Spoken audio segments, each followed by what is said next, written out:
Welcome to Connect to Florida. In today's video, we're going to be talking about data manipulation.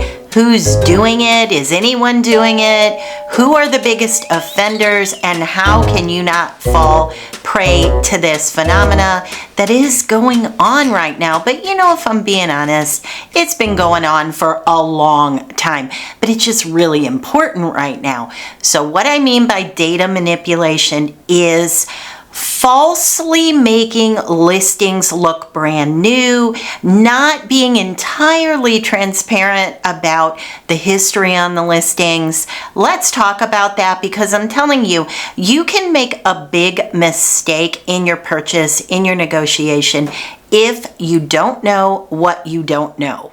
All right, so before we jump into this, if you're new to the channel, let me introduce myself. My name is Barrett Pastor, and I've been a real estate broker for 27 years. So hopefully I'm coming to you from a place of knowledge and experience, and I can help you navigate all of these tricky things that come into play in Florida real estate. You know, I do consultations all week long with people that are looking to buy, move into Florida, or move out of Florida. And one thing I can say for absolute sure, it is on almost every consultation that I do with buyer or seller, is there is almost always something that someone doesn't know. And if you don't know that you don't know it, you know, sometimes people have this misconception that they've bought and sold tons of houses. Yes, none of them have been in Florida, but they think they can handle it. I would never do that. With my team anyway, we're not going to charge you for representation if at all possible. You know, I know there's a lot of changes right now in the real estate market, but I can tell you that I personally, and no one on my team, has ever had a buyer have to pay any compensation. So I say that because I get asked that question often. That is a deep dive. That's a bigger conversation specific to what you're looking to do. But I can tell you that across the board, 100% of the time, we have never received commission from a buyer, compensation from a buyer. So there's lots of things that can be done to avoid that. So never go into a market that you haven't purchased in, or buy a product that you've never bought before. Let's use the example of a manufactured home, a modular home, a condo. If you've never purchased that, a townhouse, then you don't know what you don't know. And if you've never bought in Florida, you don't know what you don't know. So I'm just going to say that, and I'm saying that loud and clear because I hear it all the time. And people, there are horror stories out there, let me tell you. All right, so that said, let's jump into who's manipulating data and how are they doing it. So let me tell you, the first group of people that are going to have issues with this data manipulation and they will not be able to see it are folks that are not internet savvy. I will use my mother and my father, God rest his soul, as an example. My dad never used the internet. He got to where he could use his BlackBerry. He could kind of navigate on his BlackBerry, but he couldn't do too much whatsoever. And my mom, she can't really do much on the internet at all. Could she go on the website that rhymes with pillow and look at houses through an app? Yeah, she could. But could she dig deep in and scroll down and click the open button and move around and understand what the information means? No, she could not. So if you're somebody that's a little bit older and you're not internet savvy and you don't know how to get a layer in and a layer in, this is information you may not see. And what I mean by that is homes that have been listed, expired, relisted, changed agents, things that move that listing around and bring it back out as a brand new listing. So if you are not internet savvy, make sure you have a good agent and just make sure you ask the question, because I'm going to tell you, there's a lot of agents out there, and I'm not going to sit here and tell you that every agent is good or has your best interest at heart. So make sure that you ask on any home that you're even semi-interested in. And by home, you know what I mean? I mean any door you're going to open to go live in, condo, villa, townhome, mobile home, doesn't matter, single family home. This data is available on every single one. You want to know, has it been listed before? If yes, what are the dates? If it's been listed before, what does the listing history look like? Show me all the price drops. We can take a screenshot and email it to you. We can print it and hand it to you if need be. So that information is relevant. Have there been fall throughs? All that history you want to know. So here's the thing. This is where it can get tricky and where I'm referring to this as data manipulation. So let me just explain to you as an agent. If I list 123 Main Street, now a lot of people don't realize this. When I list a property, most sellers want to see their home on the website that rhymes with pillow because it's something that everybody uses. So they want their fish where everyone fishes. You know what I mean? So it's very rare that somebody says, no, don't put me on that website.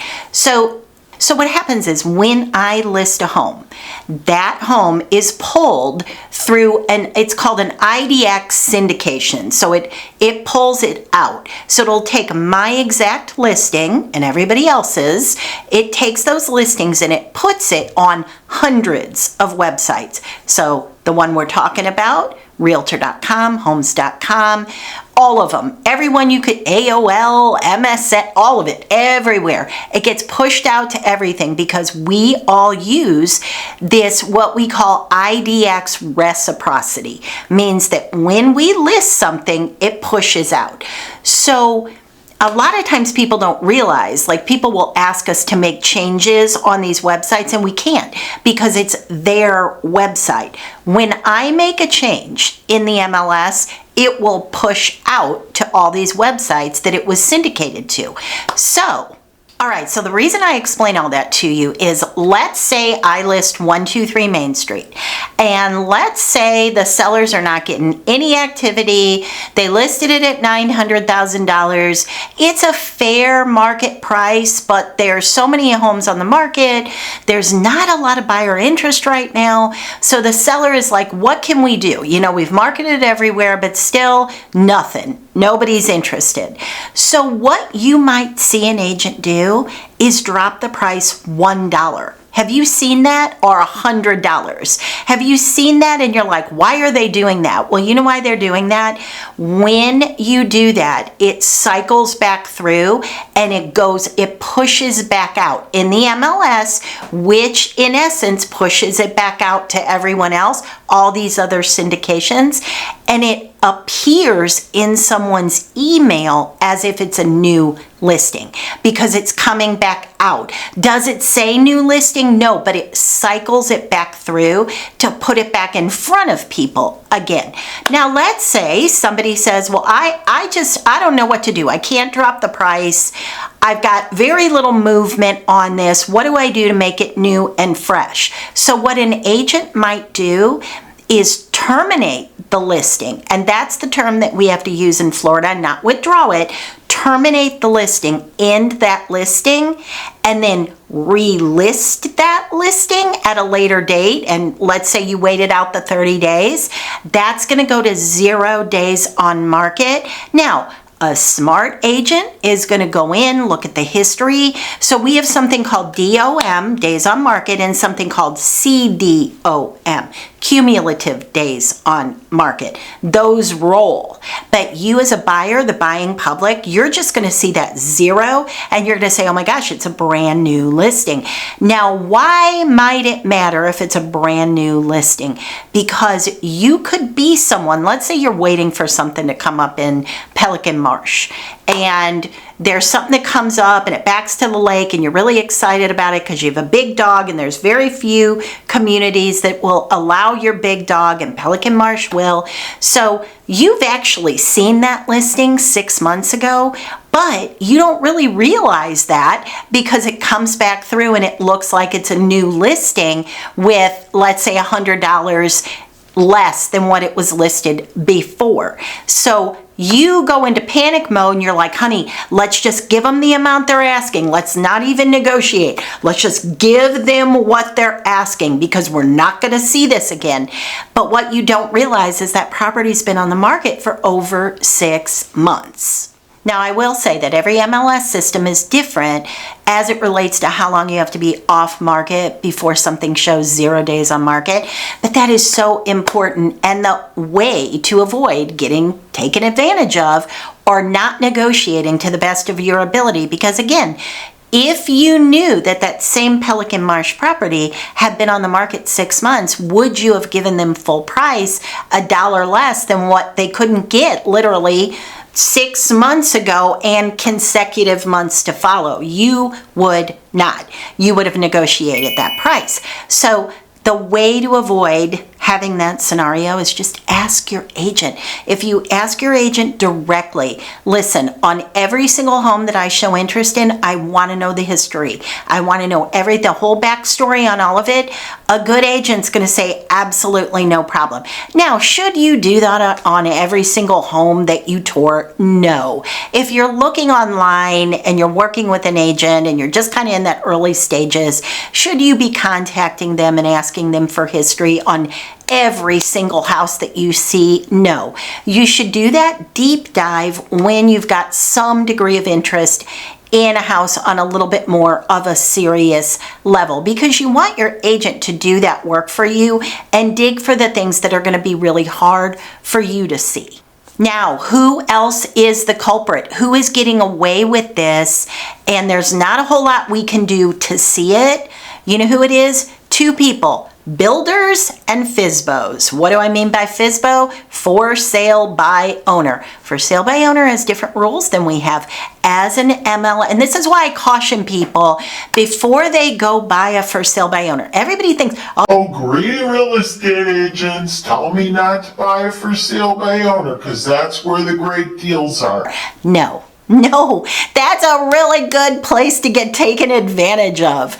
So, for sale by owners do not have the same rules that we have as real estate agents. There is no such thing as a mandate for the for sale by owner, other than, there's some national rules they would have to follow, but still yet, it's not nearly as governed as what we have. So we can protect you in several layers when you're represented by a buyer's agent.